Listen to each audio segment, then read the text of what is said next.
Si Dieu vous demande de faire quelque chose, il vous donnera le moyen de le faire, tout le temps. Pourquoi? Parce que Dieu ordonne. Au final, Élie n'est que le porte-parole de Dieu. C'est Dieu qui fait les choses, ce n'est pas Élie.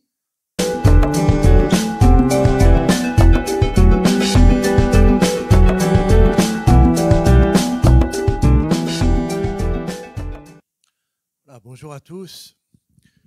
C'est aussi une joie qui est partagée de notre part d'être avec vous. Donc, je bénis Dieu de ce qui se passe ici. Je bénis Dieu de la relation avec Annie et Fabien. Vraiment, comme tu disais, Dieu est surprenant. Il y a des chemins, parfois, ils sont bizarres. Mais ça, c'est Dieu. Dieu n'aime pas trop les choses toutes tracées comme ça. Dieu aime nous surprendre. Et il y a un homme dans la Bible qui nous surprend. Il était fait comme vous et moi. C'est l'apôtre Jacques qui en parle. Et il parle du prophète Élie. Et il dit, Élie, chapitre 5, verset 17, Élie était un homme de la même nature que nous. Est-ce que vous y croyez vraiment? On peut prendre le texte. Je voudrais être sûr que de rien écorcher. Voici ce que Jacques dit au sujet de la prière. Élie était un homme de la même nature que nous. Il pria avec instance pour qu'il ne pleuve point et il ne tomba point de pluie sur la terre pendant 3 ans et 6 mois. Puis, il pria de nouveau et le ciel donna de la pluie et la terre produisit son fruit. Vous avez probablement lu ces textes, n'est-ce pas? Si vous avez parcouru le Nouveau Testament, vous êtes sûrement tombé sur ce passage. Mais lorsque nous nous arrêtons un instant sur ce passage, cela peut produire de la réflexion chez nous. Voilà un homme qui place sa confiance en Dieu, et cet homme-là a prié avec instance, avec foi, avec confiance, et la pluie s'est arrêtée de tomber sur la terre pendant 3 ans et demi. Et quand ces 3 ans et demi sont passés, il pria à nouveau et la pluie a commencé à revenir et à arroser le pays et à donner son fruit. Oh. Prenez un homme qui fait une prière et il ne pleut pas pendant 3 ans et demi. Cela nous montre ou cela nous renvoie au fait que tout est possible. Tout est possible à celui qui croit. Alors, me direz-vous, ouais, mais c'est le prophète Élie. Tout le monde n'est pas le prophète Élie. Et c'est vrai, lorsqu'on étudie cet homme, c'est un homme particulier, un homme puissant, un homme de conviction, un homme de Dieu, un homme de foi. Et je pourrais continuer comme ça. Et puis, plus je pourrais rajouter des choses sur Élie, plus je m'écarterais de la possibilité qu'il était un homme tellement particulier que je ne pourrais jamais faire ce qu'il fait. Et Jacques, l'apôtre, dit non, il dit tout le contraire. Il dit de la même manière qu'Élie était, nous sommes de la même nature qu'Élie, nous pouvons faire les mêmes choses. Et lorsque Jacques parle de cela, il parle au sujet de la prière de foi, la prière de conviction, qui est accessible à tous. À tous. Élie n'est pas plus grand que nous. Pas plus petit, mais pas plus grand non plus. C'est-à-dire que si vous commencez à nourrir dans vos pensées que ça ne vous est pas possible, vous savez ce qui va se passer, ça ne sera pas possible. Et si vous commencez à croire ce que Jacques dit, en pensant qu'Élie était un homme de la même nature que nous, et nous pouvons aussi prier avec instance et voir des choses extraordinaires se passer, eh bien, il se passera des choses extraordinaires dans votre vie. Et là, vous aurez pu dire Amen. Oui, je sais que vous réfléchissez à ce que je dis, mais c'est la réalité de l'Écriture. Alors, qui était cet homme? Qui était ce Élie?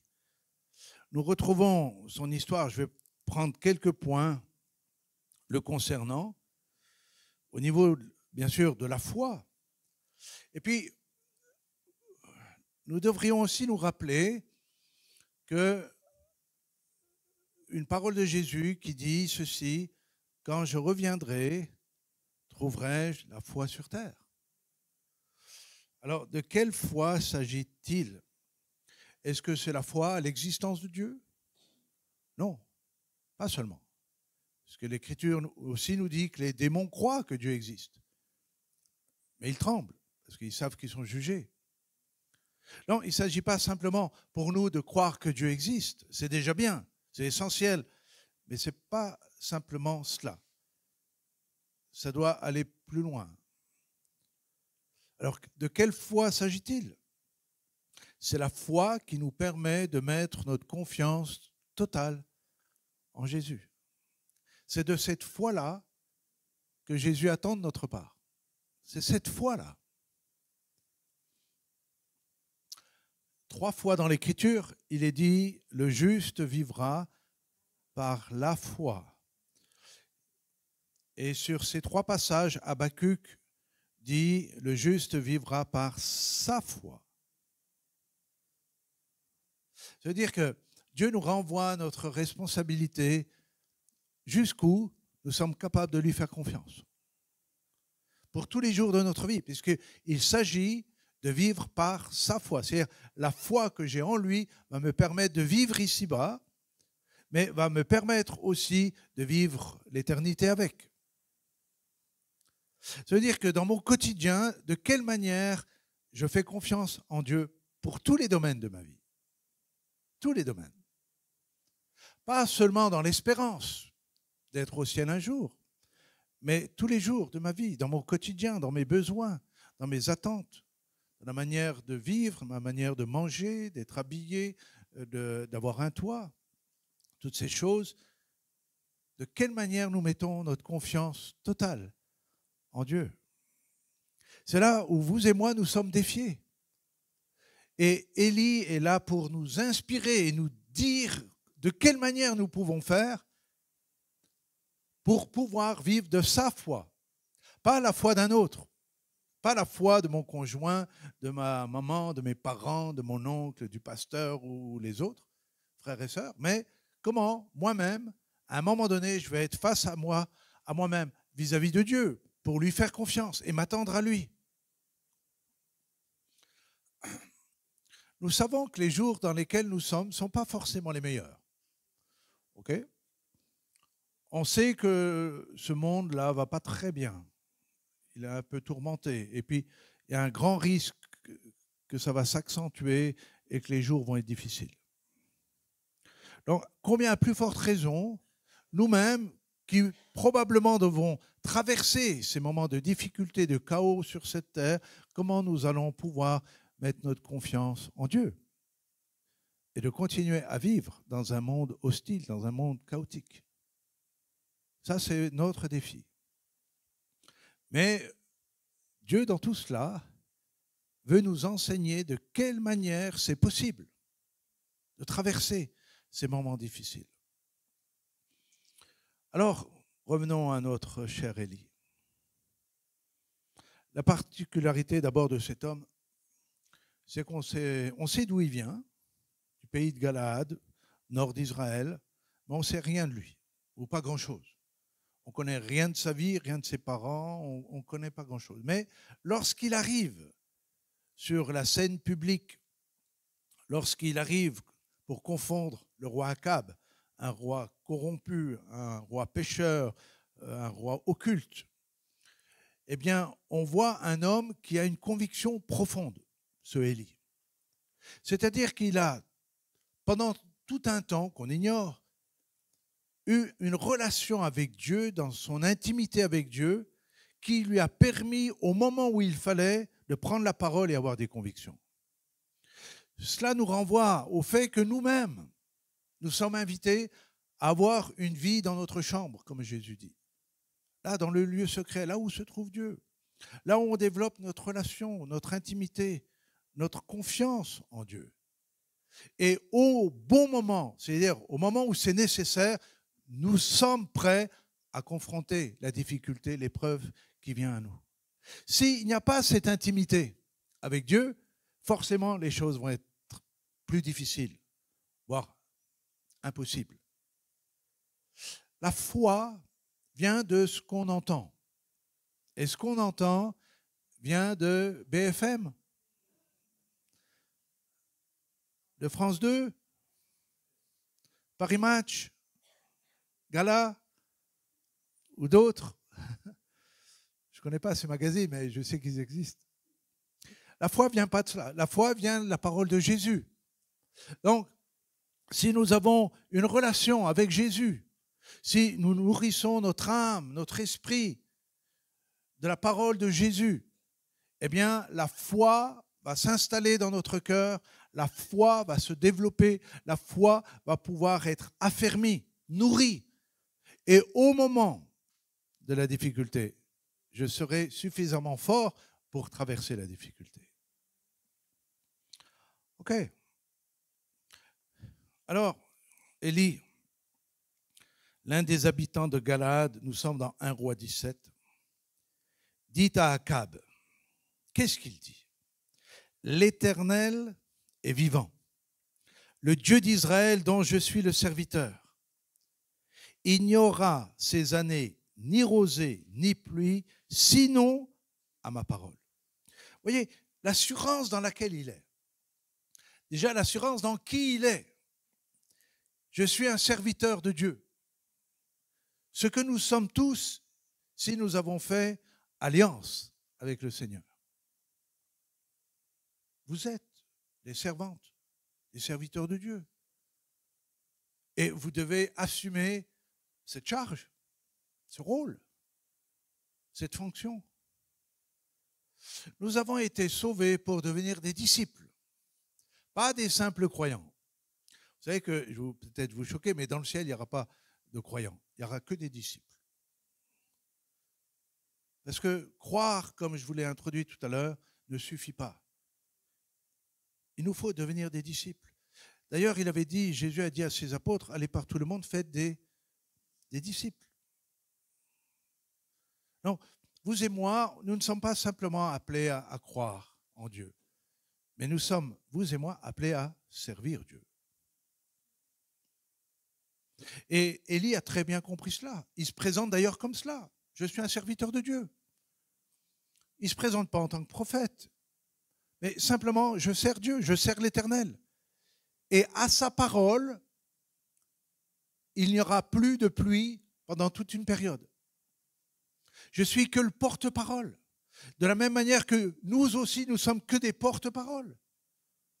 C'est ce que Jésus a dit. Vous recevrez le Saint-Esprit et vous serez mes témoins, c'est-à-dire mes porte-paroles. Et la parole fut adressée à Élie. Pars d'ici, dirige-toi vers l'Orient et cache-toi près du torrent de Kérit, qui est en face du Jourdain.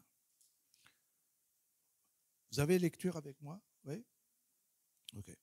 Tu boiras de l'eau du torrent et j'ai ordonné aux corbeaux de te nourrir là. Il partit, il fit selon la parole de l'Éternel et il alla s'établir près du torrent de Kérit, qui est en face du Jourdain. Les corbeaux lui apportèrent du pain et de la viande le matin, et du pain et de la viande le soir, et il buvait l'eau du torrent.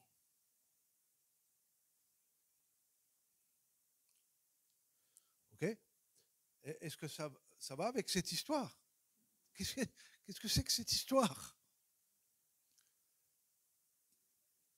Quand je lis ça, je peux m'interroger. Ce n'est pas des choses courantes quand même.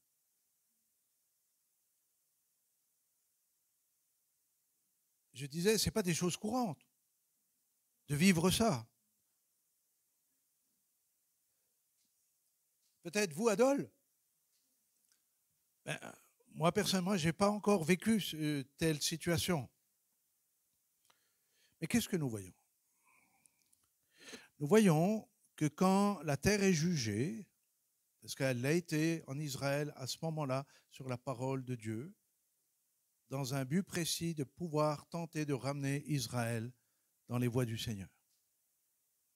Mais Élie, le prophète, et il y en aura d'autres, on va les découvrir par la suite, mais ceux qui, malgré tout, étaient droits avec Dieu, étaient justes avec Dieu, marchaient avec Dieu, ont dû trouver des solutions avec Dieu pour traverser l'épreuve par laquelle la terre passait. Et c'est la raison pour laquelle j'aimerais vous le dire. Quand cette terre, et ça a commencé, sera jugée, nous serons, vous et moi, amenés à traverser, malgré ce jugement, ce passage. Et il nous faudra mettre notre confiance en Dieu, peut-être d'une façon que nous n'avons jamais osé faire ou jamais osé croire. OK? Mais ce qui m'encourage, c'est que Dieu a toujours une solution. Toujours. Et même si c'est des solutions surprenantes, c'est surprenant ce qui se passe. Parce que Dieu va dire à son serviteur, prononce la parole, le ciel s'est fermé, mais toi, tu vas aller au torrent de Kérit, tu vas t'installer là, tu vas te cacher là, et puis j'ai ordonné, donc quand Dieu ordonne, tous les éléments se mettent en action. J'ai ordonné à des corbeaux de venir t'apporter tous les matins et tous les soirs de quoi manger. Là, vous voyez, ce n'était pas le drive. Hein, c'est pas je vais à Auchan ou à Cora ou je ne sais pas comment sont les magasins chez vous. Mais c'est moi, Dieu, qui ai ordonné à des oiseaux de venir te donner à manger. Et du pain et de la viande. Et pourquoi les choses se sont faites? Parce que Dieu avait ordonné. Ça veut dire, en quelque sorte, ces corbeaux n'avaient pas le choix que de faire de la livraison. Je ne sais pas comment s'appellent ces organismes aujourd'hui qui livrent à la maison, là, en vélo ou en voiture. Uber, voilà. Ah, c'était peut-être le premier Uber. Mais par contre, ce qui est très intéressant, c'est pourquoi déjà des corbeaux? On aurait pu imaginer, nous qui sommes très charismatiques, que c'était des colombes. Ça aurait été plus joli quand même, se faire livrer par des colombes qu'un corbeau. D'autant plus que le corbeau est classé comme un oiseau impur. Okay? Alors, comment Dieu, qui est Dieu, qui déclare cet oiseau impur, va se servir de cet oiseau pour venir nourrir? Ça veut dire que, en quelque sorte, écoutez bien, si je suis la loi de Moïse, quand cet oiseau a touché quelque chose, ce qu'il a touché, je ne peux pas le toucher, parce que même l'oiseau est impur. Et là, je dois manger. Ce que l'oiseau m'a apporté, cet oiseau est impur. Oh, est-ce que Dieu est capable comme ça de nous embrouiller un peu la tête? Mais Dieu reste Dieu. Et ce qu'il a déclaré pur est pur. Et ce qu'il a déclaré impur reste impur. Et si pour Élie, la nourriture là a été déclarée pure de la part de Dieu par un oiseau impur, je dois pouvoir manger de cette nourriture qui est déclarée pure. On retrouve ça dans le Nouveau Testament. Nous avons des scènes de personnes même impures qui sont venues toucher Jésus, ce qui n'était pas autorisé ni permis. Mais Jésus a laissé faire pour purifier ces gens et les guérir. Je pense à la femme, à la perte de sang, je pense aux lépreux, etc. Waouh! Je me suis posé la question. Où ces oiseaux allaient chercher le pain? Parce qu'on parle de livraison, mais on ne sait pas d'où vient ce pain. Je ne sais pas. J'ai essayé d'imaginer les choses. J'imagine bien le boulanger qui prépare ses pains et qui, en se retournant au four, revient et du pain a disparu. Il regarde, mais il n'y a aucun humain à l'horizon. Qui a volé ces pains? C'est les corbeaux du Seigneur, peut-être. Je ne sais pas si ça s'est passé comme ça. Ensuite, une autre question me vient. Il livrait du pain, et ce qui est incroyable, si on pousse le détail, parce qu'il faut pousser le détail pour voir la grandeur et la gloire de Dieu. C'était toujours du pain frais. Livré matin ou soir, il était toujours frais. En général, quand vous allez à la boulangerie le soir et qu'il a été cuit le matin, c'est du pain frais, mais il a quand même une journée dans les pattes. Là, il restait frais. Pourquoi? Parce que Dieu a fait une alliance avec Élie. Il lui a promis qu'il lui livrerait tout le temps qu'il faut du pain le matin et le soir. Et c'était du pain frais. Ok, laissons le pain tranquille. Parlons de la viande. D'où vient cette viande? Quel genre de viande? Est-ce qu'elle était crue? Est-ce qu'elle était cuite? Est-ce qu'elle était boucanée? D'où vient cette viande? Est-ce que c'est les oiseaux qui tuaient les animaux et en ramenaient la viande? On ne sait pas, on ne sait rien, et c'est aussi bien qu'on ne sache rien. Ça nous évite de nous casser la tête comme je suis en train de le faire pour expliquer le miracle de Dieu. Le miracle de Dieu, c'est le miracle de Dieu. Et nous devons simplement le recevoir tel qu'il nous est donné de la part du Seigneur. Parce que voyez-vous, notre problème à nous, ce n'est pas notre cœur. Notre problème à nous, c'est notre tête. Notre cœur est bien disposé, mais la tête est compliquée. Parce qu'on veut une explication à tout venant de Dieu. Vous n'en aurez pas. Par contre, vous pouvez avoir l'assurance que Dieu ne vous abandonnera jamais. Et qu'importe la manière dont Dieu vous délivrera, et qu'importe la manière dont Dieu vous guérira, et qu'importe la manière dont Dieu pourvoira, il est Dieu. Laissez les corbeaux vous amener ce dont vous avez besoin. Point. Croyez simplement à cela.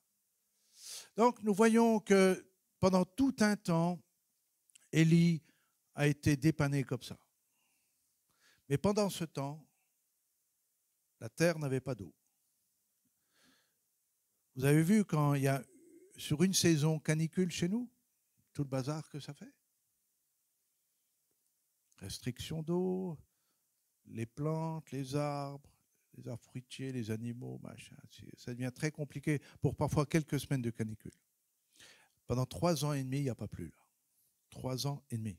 Vous imaginez ce qui se passait? Première année, deuxième année, troisième année. Et pendant ce temps, lui, Élie, a été tout un temps au torrent de Kérit parce que Dieu avait ordonné à des oiseaux de venir le nourrir. Sauf que ce torrent-là s'est asséché avec le temps. Élie aurait pu se remettre en question. Il dit, mais Seigneur, tu m'as donné une solution et maintenant, la solution, elle est en train de s'évaporer. Il n'y a plus rien. Il n'y a plus d'eau. Et puis, quand Élie était en train de réfléchir à cela et à sa destinée, je disais, qu'est-ce que je vais devenir? Dieu m'a donné une solution et pourtant, c'est asséché. C'est à ce moment-là que la parole de Dieu est revenue lui dire quelque chose. Et j'aimerais vous dire, bien-aimés, quand Dieu donne une solution et qu'elle s'épuise, vous savez ce qui va se passer? Il y aura une autre solution. Parfois, nous, parce que nous ne sommes pas des grands aventuriers, nous aimons que Dieu nous bénisse, puis nous voulons chérir, garder cette bénédiction toute notre vie. Mais malheureusement, on voit parfois que cette bénédiction est en train de diminuer et elle disparaît. Et nous sommes en pleine panique. Pourtant, je pensais il me semblait que Dieu m'avait dit, et puis voilà, et puis ci et ça, et on commence à remettre en question même la bénédiction qu'on a reçue. Écoutez bien cela. Quand la solution s'épuise, Dieu aura une autre solution pour vous. Toujours. Et bien souvent, elle est même bien plus grande. Regardez ce qui est dit. Mais au verset 7, mais au bout d'un certain temps, le torrent fut à sec, car il n'y avait point tombé de pluie dans le pays. Alors la parole de l'Éternel lui fut adressée en ces mots. Lève-toi, va à Sarepta, qui appartient à Sidon, et demeure là. Pourquoi? Voici, j'y ai ordonné à une femme veuve de te nourrir. Il se leva et alla à Sarepta. Comme il arrivait à l'entrée de la ville, voici, il y avait là une femme veuve qui ramassait du bois. Il l'appela et dit, va me chercher, je te prie, un peu d'eau dans un vase, afin que je boive. Et elle alla en chercher. Il l'appela de nouveau et dit, apporte-moi, je te prie, un morceau de pain dans ta main. Elle répondit, l'Éternel, ton Dieu, est vivant. Je n'ai rien de cuit. Je n'ai qu'une poignée de farine dans un pot et un peu d'huile dans une cruche. Et voici, je ramasse 2 morceaux de bois, puis je rentrerai, je préparerai cela pour moi et mon fils, nous mangerons, après quoi nous mourrons. Élie lui dit, ne crains point, rentre, fais comme tu as dit, seulement prépare-moi d'abord avec cela un petit gâteau, et tu me l'apporteras. Et ensuite, tu en feras ensuite pour toi et ton fils. Car ainsi parle l'Éternel, le Dieu d'Israël, la farine qui est dans le pot ne manquera point et l'huile qui est dans la cruche ne diminuera point, jusqu'au jour où l'Éternel fera tomber de la pluie sur la face du sol. Elle alla et elle fit selon la parole d'Élie. Et pendant longtemps, elle eut de quoi manger, elle et sa famille, aussi bien qu'Élie. La farine qui était dans le pot ne manqua point, et l'huile qui était dans la cruche ne diminua point, selon la parole que l'Éternel avait prononcée par Élie. Amen. Lorsque la solution s'épuise, Dieu donne une autre solution, toujours. Et là, c'est par le biais d'une femme veuve qui est sur le point bientôt de mourir, parce qu'elle n'a plus rien. Elle a de quoi faire un pain pour une journée, et après, elle n'avait absolument plus rien. C'était la mort. Et elle le sait, elle le dira au prophète. Je vais faire cela avec mon fils, je vais manger, et après, on n'a plus rien, on va mourir. On va mourir de faim. Mais Dieu a ordonné. Et quand Dieu ordonne, il donne les moyens, toujours. J'aimerais vous rassurer et vous encourager en vous disant, si Dieu vous demande de faire quelque chose, il vous donnera le moyen de le faire, tout le temps. Tout le temps. Pourquoi? Parce que Dieu ordonne. Au final, Élie n'est que le porte-parole de Dieu. C'est Dieu qui fait les choses, ce n'est pas Élie. Et quelle que soit la chose à laquelle vous êtes appelé à vivre, rappelez-vous que c'est Dieu qui fera à travers vous, ce n'est pas vous qui faites. Hier soir, j'étais en pleine conversation avec un de mes fils, qui est un vrai bavard, pour ne pas dire une pipelette. Mais les questions étaient pertinentes. Et il me dit, mais est-ce qu'une fois dans ta vie, en tant que pasteur, tu as eu peur de faire ce que Dieu te demandait? C'était une bonne question. Il me dit, parce que de l'extérieur, on ne voit pas. Donc, là, il a osé me poser la question. Et je lui ai dit, écoute, je ne pense pas une fois avoir appréhendé ce que Dieu m'a demandé. Pourquoi? Parce que je sais que ce que Dieu nous demande, il nous donne les moyens de le faire. Et qu'au final, une fois fait, vous réalisez que ce n'est pas vous qui avez fait les choses, c'est Dieu qui l'a fait à travers vous. Ce n'est pas compliqué. Élie était un homme de la même nature que nous. Ce que nous lisons là, vous pouvez le faire, vous pouvez le vivre. Et Élie arrive à Sarepta. Vous savez que cette histoire est reprise par Jésus plus tard, en reprochant aux pharisiens qu'Élie n'avait pas le choix d'aller à Sarepta parce qu'il n'y avait aucune femme en Israël capable de l'accueillir. Et Jésus prend cet exemple, dit, de la même manière que vous n'avez pas voulu par le passé accueillir Élie, vous n'avez pas voulu m'accueillir. Okay. Et là, c'est un autre miracle. Il n'y a plus d'oiseaux, il n'y a plus de pain le matin, ni la viande, mais le miracle va se faire avec ce que nous possédons. C'est intéressant. Parce que nous pouvons encore nous enfermer dans une manière de faire de la part de Dieu. Alors que Dieu agit tantôt d'une manière, tantôt d'une autre manière. Donc c'est à nous simplement d'être ouverts et de croire ce que Dieu est en train de nous dire. Mes brebis entendent ma voix et elles me suivent. Ça veut dire qu'il nous faut cette intimité avec Dieu pour apprendre à reconnaître quand Dieu nous parle. Et Dieu veut nous parler.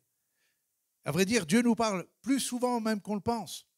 Mais on ne sait pas reconnaître la voix de Dieu. Donc on met ça sous le coup de nos pensées, ou On dit, mais non, j'ai pensé à ça, mais c'est pas important. Si, c'était important parce que c'était peut-être le Seigneur qui était en train de s'exprimer. Et là, Dieu lui dit, tu vas aller là, tel endroit, Sarepta, pas ailleurs. Tu vas sortir du territoire d'Israël, tu vas aller chez des païens et tu vas dormir chez un païen. Ce qui est interdit pour un juif à cause de la loi sur les impuretés. On ne rentre pas chez un impur de peur de se souiller. Et là, Dieu casse encore les codes. Il dit, tu fais et tu vas à Sarepta. J'ai ordonné à une femme. Et voilà ce qui va se passer.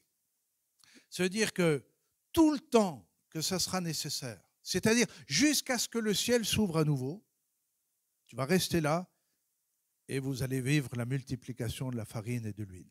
Non seulement il a sauvé sa vie, mais il a sauvé aussi la vie de cette femme qui allait mourir. Et puis la vie de ce fils, qui aussi allait mourir. Ça, c'est des aspects de la manière dont Dieu pourvoit, la manière dont Dieu agit, la manière dont Dieu va nous sortir toujours de nos affaires. Toujours. Vous savez que Matthieu 6, Jésus enseigne dès le début à ses disciples, ne vous inquiétez de rien. Et comme on dit, rien c'est rien. D'accord ? Tout ce qui renferme nos besoins légitimes, le fait d'avoir à boire, le fait d'avoir à manger, le fait d'avoir un vêtement, le fait d'avoir un toit, Dieu sait que vous en avez besoin. Donc, Jésus a réglé ça, a tenté de régler ça avec ses disciples en disant, maintenant, dorénavant, à partir d'aujourd'hui, faites-moi confiance, vous ne manquerez de rien. Préoccupez-vous à chercher premièrement le royaume et la justice de Dieu, le reste vous seront donnés par-dessus. J'aimerais vous dire, bien-aimés, plus vous cherchez à vous occuper de vos affaires, moins vous autorisez Dieu à s'occuper de vos affaires. Qui est à même de s'occuper le mieux de nos affaires? Nous-mêmes ou Dieu? Comment? Ah, c'est un peu timide encore. Hein? C'est Dieu qui est capable. Dieu a créé l'univers, vous voyez, et l'univers, il le tient dans sa main. Donc, nos petites histoires, nos petites affaires, nos petits besoins, est-ce que Dieu n'est pas capable de s'en occuper? Plus que nous-mêmes. Alors, il nous renvoie en disant, occupe-toi de mes affaires, et moi je m'occupe de tes affaires. Cherche premièrement le royaume, et le reste, t'en préoccupe plus, je vais m'en occuper. Est-ce qu'on est prêt à croire ça? Celui qui a fermé le ciel pendant 3 ans et demi, celui qui a envoyé les corbeaux, celui qui a envoyé la viande et le pain, celui qui a multiplié la farine et l'huile, est-ce qu'il n'est pas capable de s'occuper de mes affaires? Lorsque Moïse est sorti d'Égypte, on estime à peu près 2 millions de personnes qui sont sorties avec lui. Pendant 40 ans, chaque jour, Dieu s'est occupé de 2 millions de personnes. Pendant 40 ans. D'accord? Faites le calcul. 2 millions de personnes pendant 40 ans. La manière dont Dieu a pourvu. Très sincèrement, est-ce que vous ne pensez pas qu'il peut s'occuper de vos petites affaires? S'il a nourri 2 millions de personnes pendant 40 ans, est-ce qu'il ne peut pas vous donner un petit peu de quoi être nourri, avoir un toit, un vêtement? C'est le même Dieu qui veut faire éclater sa gloire dans les petites comme dans les grandes choses. Élie était un homme de la même nature que nous. Ces choses vous sont accessibles. Ok. Je vais un peu plus vite maintenant.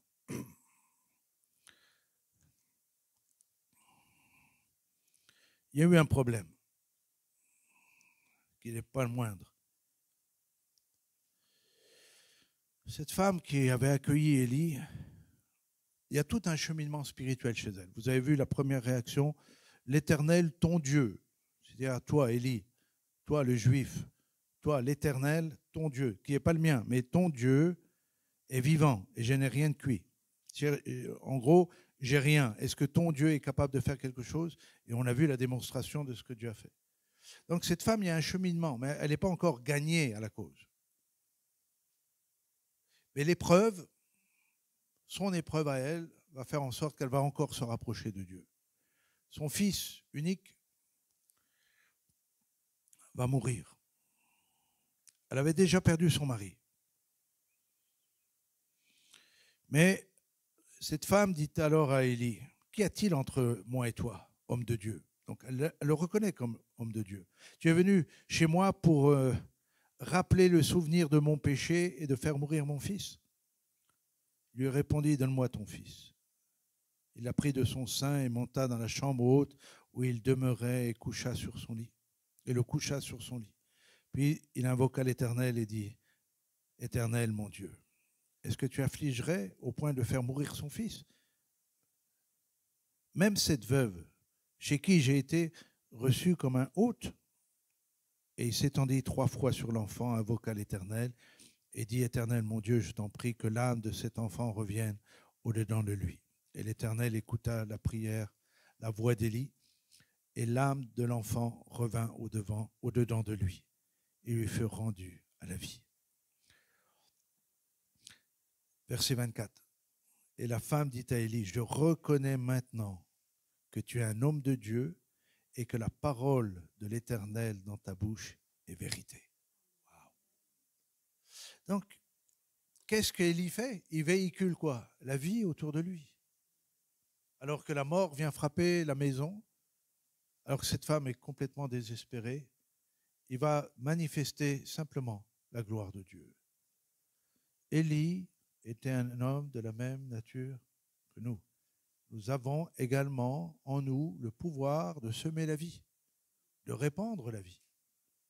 Là où il y a la mort, là où il y a le désespoir, là où il y a les ténèbres, nous sommes à même, en tant que serviteurs, en tant que disciples, nous sommes porteurs de vie, même peut-être à votre insu. Peut-être vous ne le réalisez pas suffisamment, mais vous êtes porteurs de vie. Ayez de l'assurance et de la joie de le faire. Est-ce que Élie s'est dit, ça y est, les problèmes commencent. Je vais me faire mettre dehors de cette maison. J'aurai plus à manger. La farine va plus se multiplier. Vous voyez, il est pas dans cette démarche. Il est plutôt dans la démarche inverse. Seigneur, qu'est-ce que tu veux faire dans cette situation de désespoir? Quel est ton plan? Où es-tu, Seigneur? Et il va chercher, comme nous l'avons lu, il va chercher Dieu dans la chambre haute, où Dieu lui révèle, où Dieu lui parle, où Dieu se manifeste, et redescendra vivant l'enfant. Encore peut-être un point sur Élie, un ou deux points. Je vais un peu plus loin dans sa vie, lorsqu'il confronte les 450 prophètes. Vous connaissez cette histoire au Mont Carmel. Là, Élie sent que c'est le temps, c'est le moment de ramener le peuple à l'Éternel. Quel était le problème du peuple? C'est qu'ils étaient capables de respecter des fêtes, ils étaient capables de respecter Shabbat, mais en même temps, ils allaient consulter les Baals, les Astartés, c'est-à-dire qu'ils avaient dans leur propre maison des idoles à qui ils offraient des sacrifices, qui allaient les protéger, qui allaient leur donner ou procurer du bonheur, qui allaient leur donner de la réussite, etc. etc. Et c'est-à-dire que Élie va les confondre en leur disant, mais jusqu'à quand vous allez clocher des... C'est-à-dire, si l'Éternel est Dieu, allez après lui. Si Baal est Dieu, allez après lui. Donc il y avait un compromis dans le cœur même d'Israël. C'est-à-dire que d'apparence, ils aimaient toujours Dieu, mais dans la réalité, ils étaient soumis à toutes sortes de faux dieux, de fausses idoles et de démons. Et ça peut nous paraître une histoire ancienne, dire comment est-ce possible pour nous, en plus chrétiens, est-ce possible d'avoir un cœur partagé comme ça? Ben, j'ai envie de dire oui. J'ai envie de dire oui parce que nous pouvons avoir des personnes qui viennent, comme nous le faisons ce matin, venir au culte, on vient adorer le Seigneur, on vient lui donner l'action de grâce, on vient prendre la scène, on vient faire son offrande. Et puis, à peine reparti, on peut être soumis à toutes sortes de superstitions, de forteresses d'incrédulité, de faux raisonnements. Et puis, avoir peur de ceci, avoir peur de cela, et pousser parfois à faire des actes ou donner des propos qui n'ont plus rien à voir avec l'Évangile. C'est-à-dire que nous pouvons être à un endroit comme ce matin, et fonctionnait toute la semaine comme un païen. Oui, c'était le problème de cette génération avec Élie. Et Élie dit non, il faut une démonstration de puissance. Alors il provoque les 450 prophètes. Venez, on va aller sur le mont Carmel. Vous allez faire là un autel. Moi, je ferai l'autel. Vous allez mettre un sacrifice, un holocauste là. Et moi, je ferai là. Et puis, on va invoquer Dieu et on verra qui répond par le feu. Et eux, ils étaient assez confiants. Ils ont dit OK. Ils ne se sont pas débinés, mais ils ont dit OK, on va vous montrer ce que Baal et Astarté est capable de faire. Élie a dit d'accord, vous commencez et je ferai après. Ils ont commencé, ils ont mis le bois, ils ont mis l'holocauste, tout. Et puis ils ont commencé à invoquer Baal pendant tout un temps. Mais pendant ce temps, il ne se passait rien. Et Élie attendait patiemment, le peuple était là, réuni, observant qui allait se manifester réellement par le feu. Puis à un moment donné, ça prenait du temps. Et Élie a dit, écoutez, faites un petit effort, quoi. Où est votre Dieu? Est-ce qu'il dort? Oui. Est-ce qu'il est en voyage? Vous savez, la traduction, voyage, vous savez où c'était le voyage? C'était les toilettes. Donc il dit, est-ce qu'il est aux toilettes? Où est-ce qu'il est? Et puis Élie leur dit, mais vous devriez vous faire des incisions et peut-être prophétiser. Ça va peut-être attirer quelque chose. Et ils ont obéi à Élie. Ils se sont exécutés, ils ont commencé à se tailler de partout, le sang coulait, ils essayaient de prophétiser. Rien, ils étaient fatigués. Élie a dit, c'est fini. Il faut arrêter. Laissez-moi. Ça n'a pas marché. Okay? Et j'aimerais vous le dire, bien-aimés. Mettre votre confiance en dehors de Dieu, ça ne marche pas. Vous pouvez le faire, vous allez vous épuiser pour rien. Il sortira rien, pas une étincelle. Et Élie a mis le taureau, l'holocauste, puis il a dit, pour être sûr, mettez un peu d'eau dessus. Pour être sûr qu'il n'y a pas une braise dessous. Là. Et puis remettez encore de l'eau, et encore de l'eau, et encore de l'eau. Au point que tout était mouillé, le bois, tout, il était impossible de démarrer un feu avec ça. Puis il a fait une prière courte, mais une prière puissante. Une prière de foi. Seigneur éternel, que ton feu descende. Et là, le feu de Dieu est descendu. Au point que le peuple a dit, l'Éternel est Dieu. L'Éternel est Dieu. Et c'est de cette manière, sur une démonstration de puissance, que le peuple est revenu. Qu'est-ce que nous avons besoin, vous et moi? Le royaume de Dieu, c'est une démonstration de puissance. Ce n'est pas que des paroles. Ce n'est pas simplement des histoires. Et c'est la raison pour laquelle nous sommes, vous et moi, appelés à vivre dans une démonstration de puissance de ce que le Seigneur est capable de faire. Et combien nous avons besoin, soit dans nos rassemblements, soit dans notre vie, soit dans nos activités, que de temps en temps, le feu descende. Parce que l'Église, avant tout, ce n'est pas simplement des propos, c'est une démonstration du Saint-Esprit. Si l'Esprit Saint n'est pas là lorsque nous nous réunissons, eh bien, nous ne sommes plus l'Église. Parce que la pertinence de l'Église, c'est l'animation du Saint-Esprit au milieu d'elle, au milieu des croyants. C'est cela. Et Élie est en train de ramener cela au sein du peuple. Il a fait liquider les 450 prophètes. Ça peut se discuter, mais c'était son choix. Bon choix, mauvais choix, qu'importe. Il fallait, dans tous les cas, écarter ces hommes-là. Pourquoi? Parce qu'ils entraînaient tout le peuple dans la perdition ou loin de Dieu. Ok, suite à ça, et je termine mon dernier point. Élie était un homme de la même nature que nous. Et là, Élie va passer un moment difficile.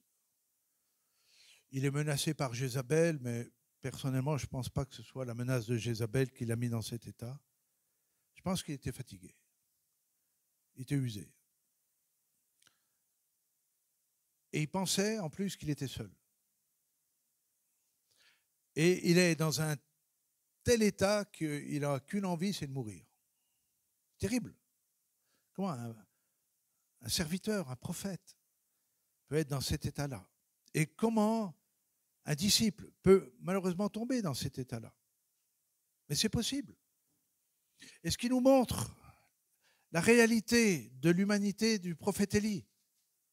Un homme de puissance, un homme qui fait descendre le feu, un homme d'autorité, un homme dont Dieu répond aux prières, mais aussi un homme vulnérable, comme nous pouvons l'être aussi. Et là, il est dans un état, wow, très sincèrement, s'il avait croisé un psy, à mon avis, il aurait été hospitalisé, le pauvre. Parce que vraiment, il nourrissait des drôles de pensées, des drôles d'idées. Il n'était pas bien. Et le fait de ne pas être bien n'est pas un problème en soi. Parce qu'il faut aussi ramener ça. Parfois, on a dit non, on est chrétien, c'est marche ou crève. Il y a des moments dans la vie, on ne sait pas comment les expliquer, mais ils sont difficiles à passer pour tout le monde. Et là, il n'y a pas de grandeur, petite grandeur, ou de grand homme de Dieu, petit disciple, petit serviteur. Personne n'est épargné. La preuve, c'est que ce grand prophète, peut-être le plus grand des prophètes, il n'est pas épargné. Il est au bout du bout. Mais qu'est-ce qu'il a besoin dans cette expérience? Il a besoin de découvrir Dieu différemment. Sa relation à Dieu, c'est quoi? C'est les miracles, c'est le feu qui descend, c'est les corbeaux qui viennent donner à manger, c'est la multiplication, c'est la puissance. Mais il y a quelque chose qui lui échappe. Et ce quelque chose, c'est l'intimité dans la maternité de Dieu, que j'appelle la maternité de Dieu. Regardez de la manière dont Dieu s'y prend. Élie est au bout, il est allongé, il veut mourir. Dieu vient le voir et il l'appelle Élie. Élie, où es-tu? Verset 5, 1 Roi 5. L'ange de l'Éternel le toucha et dit, lève-toi, mange. Il regarda, il y avait à son chevet un gâteau cuit sur des pierres chauffées et une cruche d'eau. Wow. Est-ce que ce n'est pas gentil de la part de Dieu? Dieu aurait pu le secouer, dire, oh, serviteur, là, tu te lèves. Là, ce n'est pas le moment de s'endormir. Ce n'est pas le moment de commencer à ruminer sur ton sort, commencer à te plaindre et à verser l'alarme. Lève-toi et serre-moi. Non, ça, ce n'est pas Dieu. Ça, c'est les tyrans qui font ça. Mais Dieu s'y prend différemment. Il lui ramène des gâteaux. On n'est plus dans le pain, mais un petit gâteau. En plus, sur des pierres chauffées pour qu'il reste bien au chaud. Hein? Et puis, pas un petit verre d'eau, une cruche d'eau. Wow. Ça, c'est la bonté de Dieu. Ça, c'est l'amour de Dieu que nous avons aussi besoin. Vous voyez l'équilibre? Vous voyez le serviteur qui a peur de rien, qui est prêt à confondre les 450 prophètes. Mais ce même homme a besoin que Dieu prenne soin de lui comme un enfant. Un gâteau, bien chaud, et la cruche d'eau. Qu'est-ce que Élie fait? Il mangea et but, puis se recoucha. Vous voyez, ça ne suffisait pas. Pour dire comment il était atteint, comment il était au fond. Verset 7, l'ange de l'Éternel vint une seconde fois, le toucha et dit, lève-toi, mange, car le chemin est trop long pour toi. Il se leva, mangea et but ce que Dieu venait de lui donner. Et avec la force que lui donna cette nourriture, vous êtes avec moi, vous avez le texte? Il marcha 40 jours et 40 nuits jusqu'à la montagne de... Qu'est-ce qu'il y avait dans ce pain? Dans ce gâteau? C'était quoi cette eau-là? Vous imaginez, je ne sais pas si... humainement, c'est impossible de raisonner là-dessus. Parce que comment ou même ces gâteaux, comment une cruche d'eau peut vous donner de la force pour 40 jours, une marche, nuit et jour, pendant 40 jours. C'est-à-dire, en quelque sorte, quand vous regardez les lieux où il est remonté tout au nord. Il a traversé le pays à pied.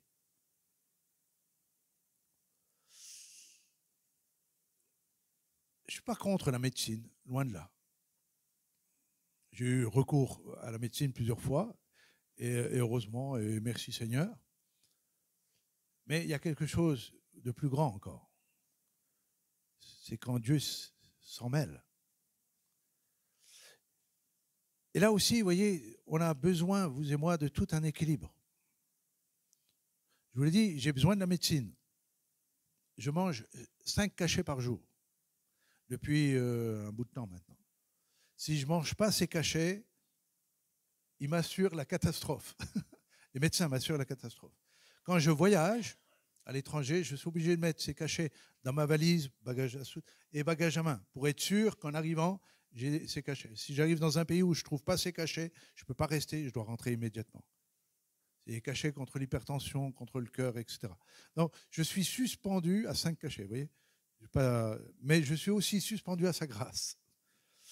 Et l'association des deux, ça ne me gêne pas de prendre des cachets, ça ne m'enlève en rien au niveau de la foi. Parce que je sais que j'ai besoin d'une nourriture ou d'un remède bien plus grand que celui de mes médecins. Je les prends, mais ma confiance est d'abord en lui. D'abord en lui. Et c'est important, parce que j'ai vu des gens à l'excès, ils sont morts parfois, bêtement, ou certains ont mis leur confiance trop dans les hommes, et ils ont été déçus. D'accord ? Non, il faut l'association des deux. Lorsque Élie est au bout du bout, Dieu le conduit sur une montagne où il a besoin d'entendre une autre révélation. Je lis cela, regardez, verset 11, chapitre 19. L'Éternel dit, « Sors et tiens-toi dans la montagne devant l'Éternel. » Et voici l'Éternel passa. Et devant l'Éternel, il y eut un vent fort et violent qui déchirait les montagnes et brisait les rochers. L'Éternel n'était pas dans le vent. Et après le vent, il y eut un tremblement de terre. L'Éternel n'était pas dans le tremblement de terre. Et après le tremblement de terre, un feu. L'Éternel n'était pas dans le feu. Et après le feu, un murmure doux et léger. Et quand Élie l'entendit, il s'enveloppa le visage de son manteau et sortit et se tint devant l'entrée de la caverne. Et une voix se fit entendre ces paroles. « Que fais-tu ici, Élie » Il répondit, « J'ai déployé mon zèle pour Dieu, car les enfants d'Israël ont abandonné ton alliance, ils ont renversé les autels, et ils ont tué par l'épée les prophètes, et je suis resté moi seul, et ils cherchent à m'ôter la vie. » L'Éternel lui dit, « Va, reprends ton chemin par le désert jusqu'à Damas. » Et après, il lui donne sa mission. Mais qu'est-ce que cette expérience a apporté à Élie? C'est de découvrir Dieu différemment. Pas dans le feu, pas dans le vent, pas dans les tremblements de terre, comme il avait l'habitude. Manifestation de puissance, mais un murmure doux et léger. C'est-à-dire à peine perceptible. Où là, il faut s'arrêter. Là où Élie a besoin de se calmer. Là où il a besoin simplement de tendre l'oreille différemment. Et je crois que ce que nous avons aussi besoin, peut-être dans la saison dans laquelle nous sommes, dans laquelle vous êtes, c'est d'entendre Dieu différemment, voir Dieu différemment agir dans notre vie. Pas rester campé sur les histoires du passé, sur les expériences même les plus grandes du passé. C'est dire, Seigneur, une nouvelle expérience maintenant, une nouvelle saison pour moi. Lui qui pensait être seul, Dieu va lui révéler qu'il y en a des milliers comme lui que Dieu avait caché. Et parfois, lorsque nous sommes au bout du bout, lorsque nous sommes tout au fond du trou, où on pense qu'on n'est que seul, dans notre souffrance, seul dans notre désespoir, seul avec Dieu, Dieu dit non. Il y a aussi des frères et sœurs sur qui tu peux compter. Il y a des hommes et des femmes de prière sur qui tu peux compter. Il y a des hommes et des femmes de Dieu sur qui tu peux compter. Et là, alors qu'ils pensaient que tout était fini, finalement, tout va recommencer. Et lui qui aurait aimé mourir dans un désert, vous savez comment il va finir? Il va partir de son vivant sur un char de feu, emporté par le Seigneur. C'est le deuxième homme de l'Ancien Testament qui ne meurt pas, avec Enoch, qui marcha avec Dieu pendant 300 ans et qui n'a pas connu la mort parce que Dieu le prit. Élie sera la même chose. Donc vous voyez, quand tout paraît sombre, finalement, restons tranquilles. Laissons Dieu prendre soin de nous. Et une nouvelle saison démarrera. Ok, je n'ai pas le temps d'aller plus loin, mais j'ai rassemblé tout ça dans cet ouvrage. Donc, si vous êtes intéressé, vous pourrez trouver ça. C'est Avancer par la foi. Élie était un homme de la même nature que nous. C'est toute une étude sur le prophète Élie. Est-ce que nous pourrons prier un temps ensemble? Et puis, laisser Dieu encore nous toucher et nous parler. Père, nous voulons te bénir de qui tu es et de ce que tu es capable de faire. Seigneur, merci. Les mots, notre vocabulaire nous manquent pour manifester ta grandeur, ton autorité, ta puissance. Au final, tu tiens tout dans ta main. Quel stupide j'ai pu être quand j'ai douté, quand j'ai manqué de confiance, quand j'ai remis en question qui tu étais.